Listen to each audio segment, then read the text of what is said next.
Ya, halo teman-teman, kembali lagi ke Facebook Ads Adjustment. Ya, ini adalah salah satu dari adjustment yang aku lakukan. Nanti aku tunjukin gimana hasilnya ya. Kalau misalnya gagal, aku bilang gagal. Ya, intinya gini. Ini adalah lanjutan dari videoku yang sebelumnya ya. Jadi aku udah buat 2 video sebelumnya tentang akun yang ini ya. Dan di kesempatan kali ini aku akan nunjukin 2 akun lagi ya, di mana ada kasus yang berbeda ya, kasus yang berbeda. Jadi kasus yang ini adalah kita punya target spend yang tidak terlalu besar ya, tetapi dia mempunyai masalah untuk mempertahankan CPR karena dia harus mempunyai CPR itu sekitar 13.000 untuk kembali ya, sekitar 13.000, 12.000 untuk kembali ke performa yang sebelum-sebelumnya ya. Nah, oke, dan seperti yang aku jelaskan di video sebelumnya, aku membuat campaign Bitcap ya. Jadi hasil yang hari pertamanya adalah seperti ini, lalu hari keduanya menjadi seperti ini ya. Jadi kita sudah beranjak dari sekedar pingin, oh ya, yuk CPR-nya jadi lebih baik gitu.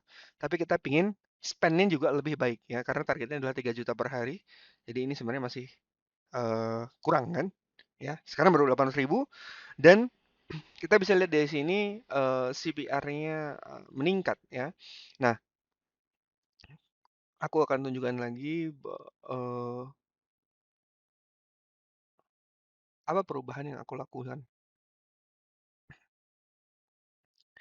Jadi, kemarin aku tidak melakukan apa-apa ya, tidak melakukan apa-apa, jadi sama seperti perubahan yang sebelumnya ya. Jadi aku pakai, bid 22.000 ya. Jadi kemarin aku pakai bid 22.000, sekarang hari ini aku rubah jadi 24.000, dia spend lebih banyak akhirnya. Nah, 22.000 dan budgetnya tetap 50 juta, aku belum ngotak-atik budgetnya. Jadi, karena kalau misalnya teman-teman sudah tidak mengalami, reach increase ya, jadi udah kenaikan reach yang signifikan, teman-teman sebenarnya akan sia-sia ini mau dijadiin 1 miliar juga, sorry, ini jadi 1 miliar juga sebenarnya nggak akan kesedot karena masalah utamanya itu dari bid ya. Jadi ada banyak orang yang nggak ngerti tentang Bitcap ya, dia berharap apa? Kalau misalnya ngerti Bitcap tuh jadi semuanya selesai masalah di Facebook. No, dramanya di Bitcap adalah kamu salah satunya adalah tidak nge-reach ya. Jadi sebenarnya di banyak kasus aku menghindari Bitcap. Nah, itulah kenapa ya aku nyobain ribuan, literally ribuan variasi tentang Bitcap ya. Jadi aku waktu itu juga mungkin sama kayak kebanyakan dari teman-teman, eh, aku penasaran sama Bitcap, aku cobain banyak strategi, angkanya, gimana budgetnya dan sebagainya. At the end of the day, pendapat guruku, salah satu guruku yang terdahulu ya, namanya Thomas Barke ya, Thomas Barke. Nah itu dia punya konsep, nah yang sampai sekarang aku masih ajarin, namanya general rules ya. General rules di kalau pakai Bitcap tuh, kalau misalnya kamu tidak nge-reach itu kamu naikin angka bidnya, tapi kamu harus comes up with a number ya. Jadi kamu harus datang dulu, ini ada angka dulu gitu loh. Nah, angka itu datang dari mana? Nanti aku bahas lagi ya lebih lanjut ya. Tapi secara dasar kamu masukin angka rata-rata 7 harimu yang lalu ya. Jadi angkanya Bitcap ini kamu nggak bisa paksakan ya. Yuk, kalau semuanya bisa pakai 1.000 ya. Jadi biar CPR-nya jadi 1.000 mas. Ya selesai ya, nggak ada yang ngajarin lagi Facebook Ads. Ya, itulah kenapa dinamikanya Facebook Ads itu luar biasa ya, luar biasa. Jadi kalau teman-teman nggak banyak kasusnya, pandangannya pendek sekali ya, pendek banget. Ya judgementnya pendek banget. Tidak peduli dirimu mau spendnya 10 miliar pun nggak peduli. Kenapa? Karena kamu mungkin cuma tahu keadaan campaignmu, kamu cuma tahu keadaan produk-produk tertentu ya. Eh, itulah yang membuat sudut pandangnya menjadi pendek. Jadi misalnya kamu untung besar banget, tapi kamu nggak pernah ketemu kasus-kasus yang aneh-aneh ya. Kamu nggak pernah nangani kasus yang aneh-aneh sampai berhasil, sampai sampai benerin, oh ya jadi dari jelek jadi bagus ya, atau dari bagus jadi tambah bagus ya. Itu kamu nggak akan tahu gitu loh, kasus-kasus seperti itu. Oh ya gimana sih pas scale di 5 juta per hari, 10 juta per hari, 20 juta per hari, kamu nggak pernah misalnya ya. Tapi kamu untung nih gitu. Kamu nggak akan tahu keadaannya 20 juta per hari itu gimana, 30 juta per hari itu gimana, dramanya apa sih gitu loh ya. Kurang lebih gitu. Ya, jadi ini aku sudah mulai matematikan, jadi hanya udah tinggal 3 campaign ya, tinggal 3 campaign. Lalu di hari ini ya, seperti biasa ini campaign yang, eee, untuk kasus akun ini ya, dia selalu mati di sore hari ya, itu selalu diingat ya untuk akun yang ini. Nah, jadi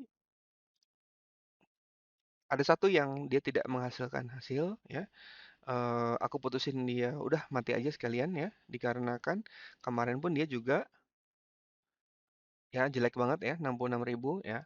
Jadi inilah yang tidak teman-teman tidak pahami dari kalau misalnya masang rule gitu ya, ada yang terlalu terburu-buru gitu loh. Kamu nggak akan bisa memperbaiki ini ya, mau dipakein rule yang kayak gimana pun gitu. Ya, kalau dia misalnya ini memang jelek, ya dia jelek aja. Karena rule itu adalah tugasnya merespon apa yang terjadi. Nah, yang membuat hasilnya itu siapa? Ya si Facebook Ads-nya ini sendiri, si algoritma Facebook-nya secara keseluruhan. Jadi jangan diserahkan hasil itu kepada rules. Ya, jadi kalau teman-teman nggak paham ini, kasihan ya, sengsara ya. Untuk ngandalin kalau udah rules, kayaknya semuanya pasti aman. Ya, nggak seperti itu gitu loh. Ya. Oke, nah jadi di case hari ini dia ini mulai naik ya. Ingat di sekitar 17.000 ini sebenarnya dia masih untung ya. 21.000 dia itu sudah mulai rugi ya. Nanti aku bisa ngeliat laporannya kayak gimana ya. Tapi aku ngelihat tanda-tanda yang cukup bagus, dia mulai ke spend lebih banyak. Karena aku mengkhawatirkan satu hal. Kalau misalnya aku ingin mencapai angka 3 juta ini ya, ada beberapa strategi yang aku udah pikirin ya. Ngelihat dari case seperti ini, ada hal yang bakal nggak enak yang aku bakal lewatin gitu loh ya. Jadi cukup rumit ya. Karena ada hal-hal yang kita tidak bisa paksakan ya. Kayak di beberapa waktu yang lalu aku sempat nge-handle campaign ya, udah sangat susah sekali untuk di-manage untuk mendapatkan angka yang kita inginkan ya, target spending, target CPR gitu kan. Sangat susah untuk di-manage sehingga apa? Dia tidak bisa spend besar sekali. Jadi spend-nya mentok di angka sekitar sejutaan per hari. Kalau lebih dari itu dia harus ngambil resiko luar biasa besar ya. Misalnya kamu ambil resiko boncos 1 juta per hari dulu, baru bisa ntar bisa spend 3 juta per hari dengan untung gitu. Nah, hal-hal kayak gitu yang orang nggak tahu kan gitu. Kalau kamu ternyata pas skill tuh kadang-kadang kamu harus ngambil resiko itu gitu loh, ya.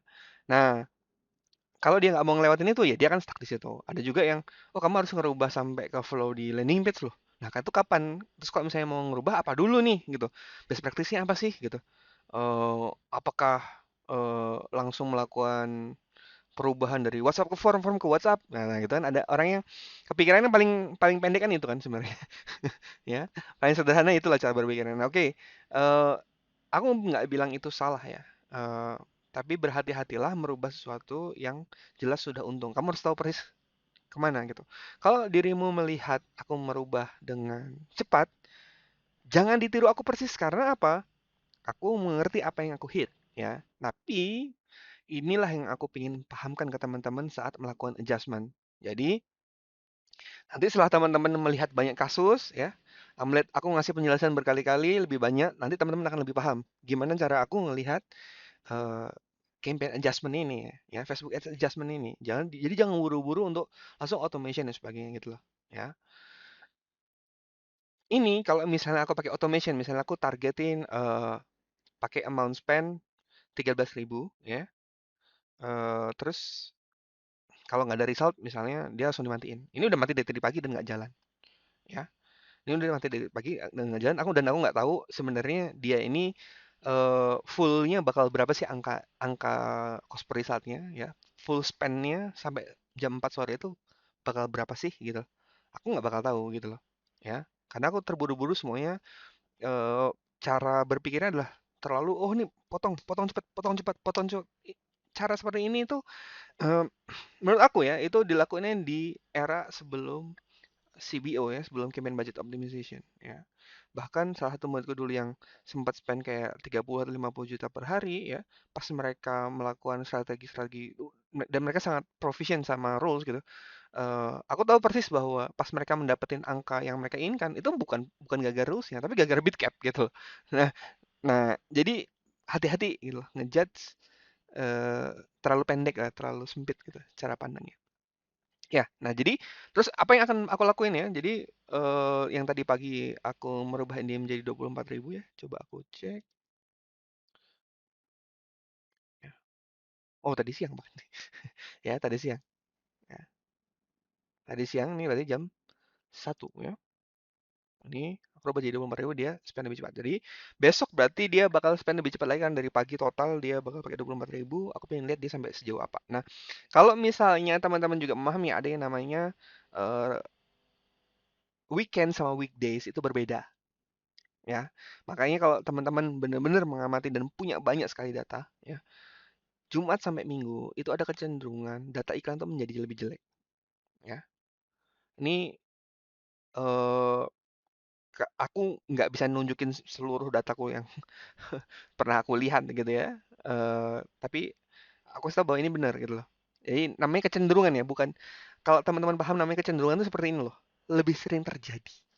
Ya, misalnya kalau dari 10 kasus, 6 kali kejadian. Ya, dari 100 kasus, 70 kejadian. Itu namanya kecenderungan. Lebih sering terjadi. Bukan pasti terjadi. Banyak orang tidak mengerti perbedaan antara kayak gini. Nah, ini aku pengen jelasin ya. Jadi, itulah kenapa aku pengen teman-teman ikut Managing Adjustment Mastery. Karena apa? Nanti suatu saat kalau teman-teman lebih paham ya, teman-teman akan tahu aslinya memanage seperti ini itu less stress gitu ya. Makanya kalau tadi tadi teman-teman ngelihat bahkan di dua video sebelumnya ya, sebenarnya adjustment itu hitungannya menit gitu kan ya. Menit gitu. Dan kalau teman-teman lihat masih, oh ini mas pantasnya nih, mas spendnya masih kecil gitu kan. Ini mungkin masih baru sekitar 1 juta sehari gitu.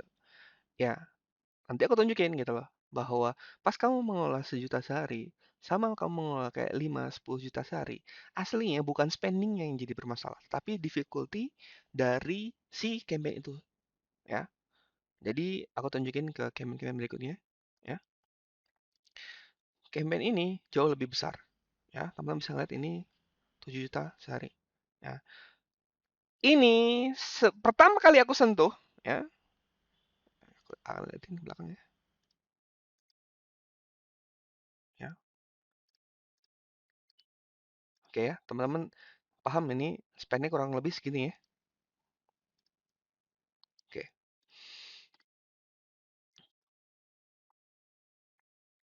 aku select semua campaign.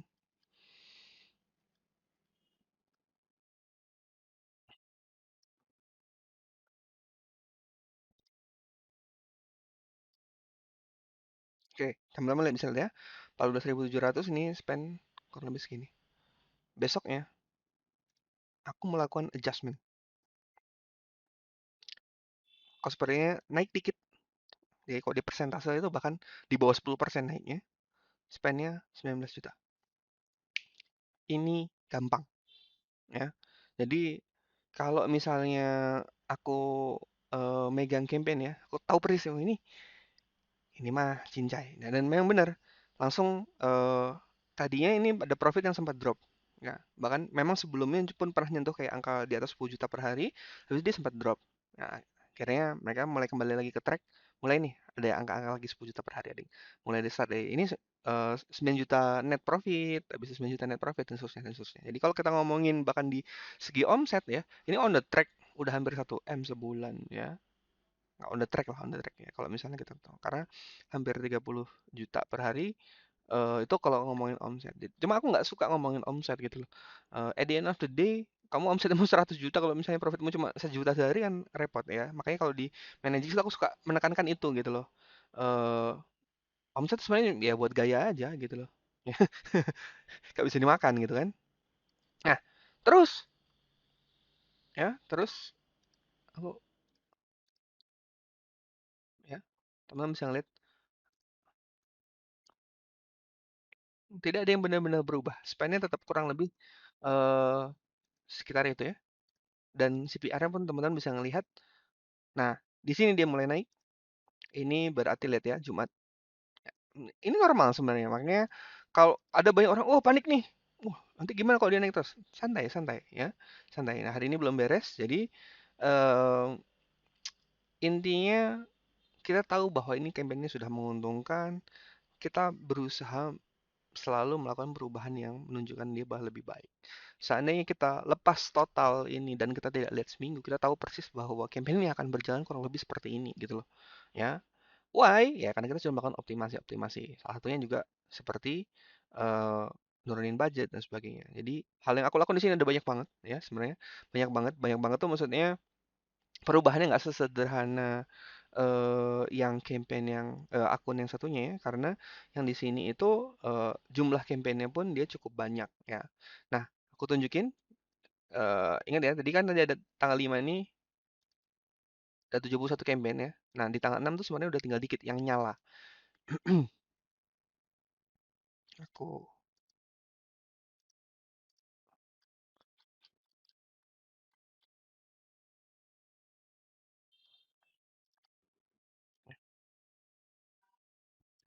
ya, jadi tinggal 40 campaign, ya, dan selanjutnya tinggal lebih dikit tinggal lebih dikit. Jadi, aku belum bikin campaign sama sekali, ya, aku belum bikin campaign sama sekali, dia langsung spend lebih banyak, profitnya langsung lebih besar. Inilah nilainya knowledge, ya. Kalau teman-teman sudah bisa menghargai nilai knowledge ya, simple tweaks tuh bisa jadi kayak gini.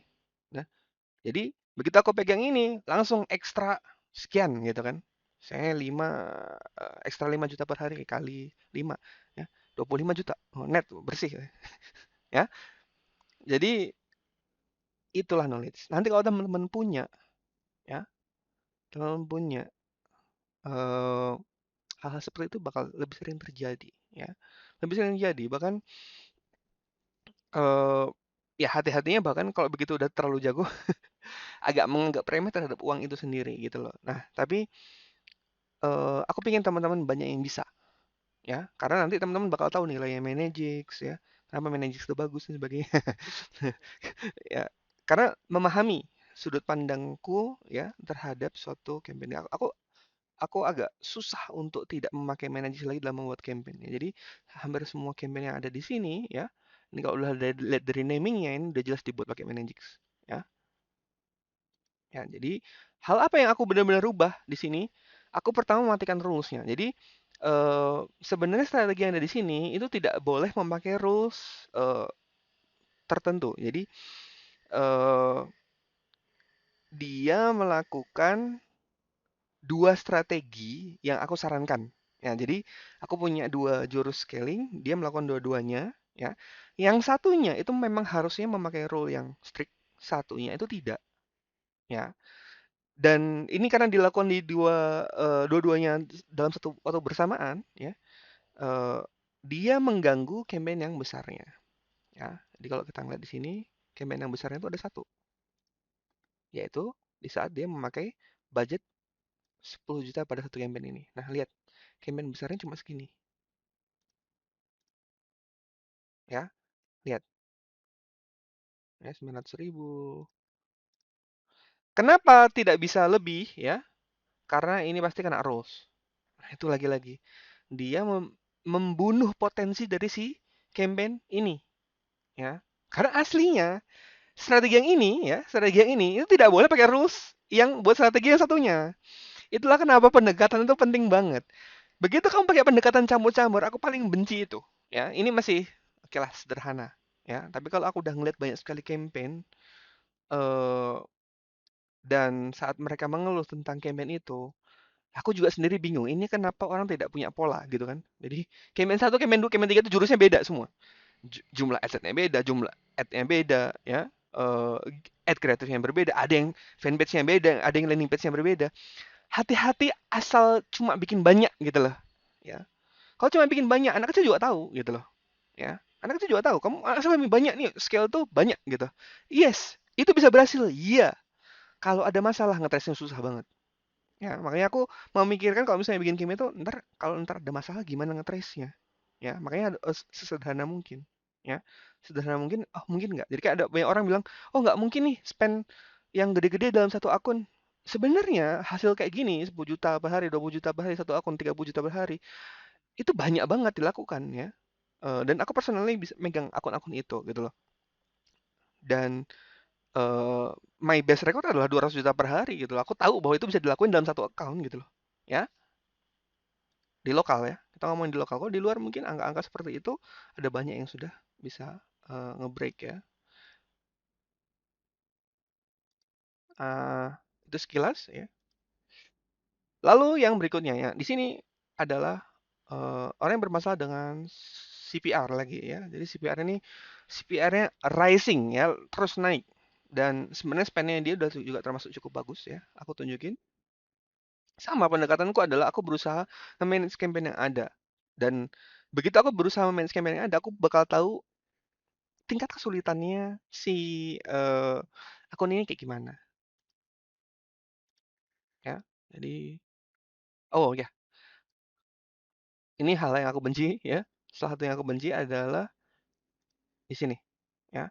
Dia ngelakuin campaign engagement ini aku nggak tahu ini buat apa ya. Aku nggak tahu ini buat apa.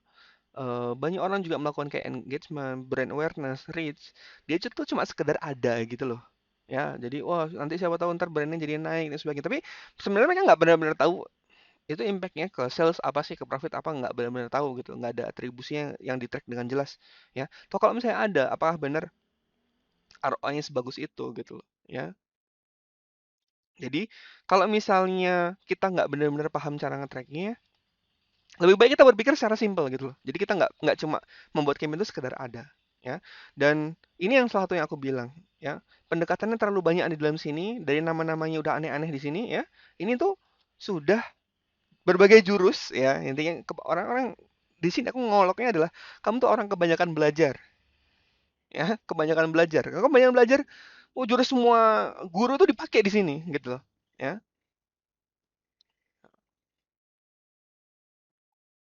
Ya, ini lihat ini ada beberapa lagi, ya.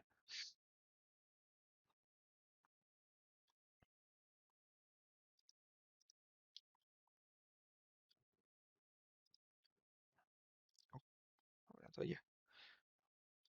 Eh, jadi nggak bisa ngecek si ini. Oh, oke. Ya. Nih, 100.000 purchase ya. Dia pinginnya jadi 50.000 purchase ya. Dan aku mulai megang perubahannya kalau nggak salah dari tanggal 5 ini aku udah mulai matiin. Coba aku cek di historinya.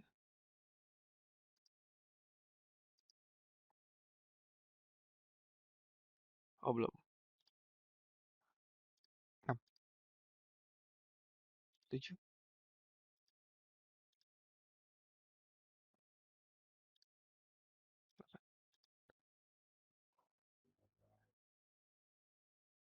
Oh, oke. Sini. Ya, hal yang pertama aku matiin ini.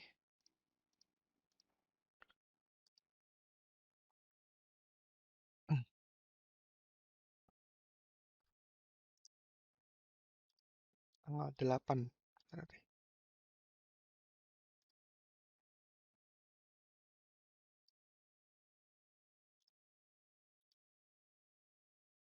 Hmm, sebentar.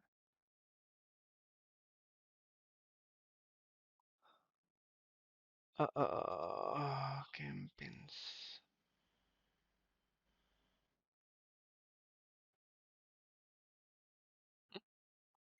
Campaign apa? Intinya aku matiin nih. Intinya campaign ini aku matiin pokoknya. Aku lupa tanggal berapanya. Ya. Jadi aku hanya memanage yang tinggal campaign objective conversion aja. Ya. Jadi usernya udah juga ngira udah aneh-aneh ya. Asumsi itu udah kemana-mana. Mas ini kenapa ya keganti jadi highest value? Kenapa ini? Aku sejak ada yang highest value ini ya, dia langsung atribusiin masalahnya adalah ke highest value ini mas. Sejak muncul highest value ini drop gitu. Padahal aku yakin highest value ini udah muncul dari kemarin-kemarin ya. Tapi kalau misalnya orang lagi untung, lagi nggak ada masalah, dia tidak akan mencari masalah itu. Jadi mengkambing hitamkan itu adalah habitnya manusia gitu loh. Nah, cara melihat hati-hatilah pokoknya ini asal tuduh tuduh tuduh tuduh. Eh, jangan terlalu liar gitu merubah-rubah seperti itu. Ya. Menuduh menuduh terlalu liar gitu. Nah, intinya aku matiin ya beberapa campaign akhirnya juga udah tinggal dikit tadi teman-teman tahu ya tinggal 20 dari 24 ya. Udah tinggal sedikit sekali.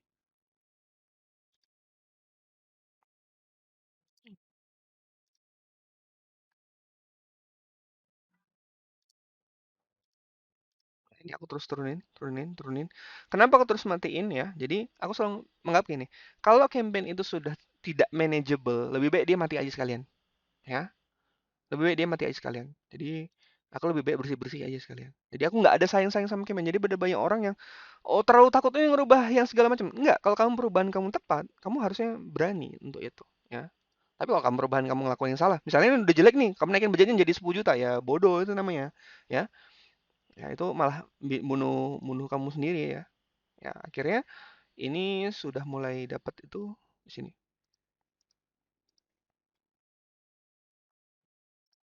Ya, jadi udah mulai mati-mati, mati-mati. Ini udah 53.000. Ingat ya, targetnya 50.000. Udah 36. Ya. Memang spendnya mengecil, tapi teman-teman harus memahami kalau misalnya di CPR tertentu teman-teman rugi, teman-teman lebih baik spend lebih kecil, ya. Teman-teman lebih spend lebih kecil dan untung gitu loh, ya. Jadi jangan dipaksakan untuk oh ini asal sekedar spend gede. No, ya. Nah, di sini kita lihat juga tetap hari ini di bawah 50.000. Jadi intinya ini udah dapat. Bagi aku ini sudah finish di permasalahan eh memanage campaign yang sudah ada ya. Nah, lanjutannya adalah memenuhi keinginan kan. Keinginannya adalah ayo aku pengen spendingnya 5 sampai 10 juta per hari ya dengan target CPR-nya ya. Dengan target CPR-nya. Ya, misalnya 50.000 tadi. Nah, itu another problem, another eh di mana kita harus solusinya adalah ingat bukan rules. Ya, solusinya adalah kalau teman-teman mau memperbesar spending, pasti scale. Scale itu kebagi cuma dua, naikin budget di campaign yang sama, atau teman-teman bakal membuat campaign baru, ya, campaign baru, asset baru, ya, yang dan di mana di sana nanti budgetnya bertambah secara keseluruhan. Dan cara yang scalable itu pasti nambah campaign, pasti. Ya, saya tekankan itu. Hanya saja pas teman-teman menambah, ntar akan ada dilema-dilema, ada drama-drama, dan itu normal. Ya, jadi ada banyak orang berpikir salah. Masa aku kalau nambahin campaign itu pasti harus langsung bagus. Teman-teman sampai mati, nggak akan ketemu. Ya, kalau bisa kayak gitu, tidak ada orang yang belajar Facebook Ads lagi. Oke? Ya, jadi aku udah share banyak banget hal-hal yang menarik kan di Facebook Ads Adjustment ya. Jadi masalah yang berbeda-beda dan aku pingin nunjukin lebih lagi ke teman-teman di Managing Adjustment Mastery ya. Aku harap teman-teman bisa ikut. Aku tahu ini tidak untuk semua orang, ya. Jadi kalau misalnya teman-teman masih pemula banget, ya udah ikut aja membership yang biasa ya, managers.id. Tapi kalau teman-teman pengen ikut ini, ya, memang teman-teman bakal dapat membership managers juga gitu ya. Tapi ini bahasannya advance banget ya. Aku takutnya nggak nyambung, ya. Tapi silakan ditimbang apa yang cocok buat teman-teman, kebutuhan teman-teman apa. Ya, semua orang yang ikut Managing Adjustment Mastery, aku pin mereka belajar lebih banyak hal ya, karena nggak banyak orang yang bisa belajar dari oh nih 7 hari lu spend 16 juta gitu, 7 hari lagi kamu spend 96 juta ya, eh ini 7 hari lagi kamu spend 6 juta gitu kan. Jadi kalau kita total aja ya, ini cuma baru dari 3 ad account. Kalau misalnya aku tunjukin kamu 10 ad account bakal berapa ya. Jadi kalau ini doang ya, ini on the track kamu misalnya belajar total secara keseluruhan, kamu bisa hampir 1 M cuma dari 3 ad account ini yang ada ya. Kalau misalnya aku udah scale di ad account yang tadi ya, yang ini 5 juta per hari, udah literally eh dan atau bahkan 10 juta per hari, ya, ini mungkin udah bakal nyentuh di angka hampir 1 M spending gitu loh, sebulan ya. Ini juga bisa di scale. Itu baru 3 ya. Kalau misalnya 4 atau 5 atau 6 atau 10 ya aku tunjukin semua, aku buka semua kasusnya ya. Nggak tahu bakal sebanyak apa kasus yang kita bisa tunjukin ya. Eh, Intinya aku akan nunjukin sampai teman-teman tuh paham gitu. Ya, berusaha kalau misalnya nggak paham ya aku repot juga ya karena teman-teman udah ngeliat case-case aslinya, masalahnya apa, targetnya apa ya, masalahnya apa, solusinya apa, bisa nggak ke targetnya, ntar bakal ketemu masalah di tengah jalan apalagi karena teman-teman tidak bisa menentukan hasil, teman-teman hanya mengontrol usahanya saja ya, proses yang teman-teman perbaikin, teman-teman nggak bisa kontrol hasil. Kalau bisa kontrol hasil ya enak banget kan. Misalnya gue kotak-atik ini terus ntar jadi cost cost per purchase-nya ini pasti jadi tinggal 1.000 gitu. Wow, nggak ada itu ya. Kalau teman-teman masih cari cara-cara ajaib, berhentilah ya, melelahkan ya. Teman-teman mau nyobain otak-atik lebih dari 10 miliar spending di Facebook, ya. Insya Allah tetap tidak akan paham semuanya, ya. Karena tadi dinamikanya luar biasa banyak. Kurang lebih gitu teman-teman. See you. Sampai ketemu di Meningitis Adjustment Mastery. Semoga bermanfaat.